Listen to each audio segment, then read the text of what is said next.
અલે સાંભળો છો? હા બોલ. હું માર પિયર જઈને આવું. પિયર જાય છે પણ તારા મોઢું કેમ ઉતરેલી કાઢી જેવું દેખાય છે? તે જોવો ને, હું વેટ ઓછો કરવા જાઉં છું પણ જડી કેવો ઓછો નહીં થતો. અરે એમ થોડી વજન ઉતરતા હશે. વજન ઉતારવા માટે તારે 3 વસ્તુ હાવ છોડી દેવી પડે. કઈ 3 વસ્તુ? હાલ જ મૂકી દઉં. સવાર, બપોર અને સાંજ 3 ટાઈમ જમવાનું છું મૂકી દે.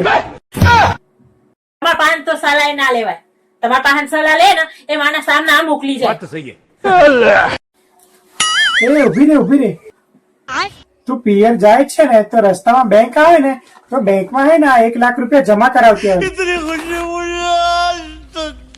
આ 1 લાખ લઈને મારા મમ્મી ના ઘરે જતી રહું તો પાછી ના આવું તો જો તારું પ્લાનિંગ પાક્કું જ હોય તો 1 લાખ રૂપિયા હજી તારા ખાતામાં નાખું, પણ પાછી ના આવતી.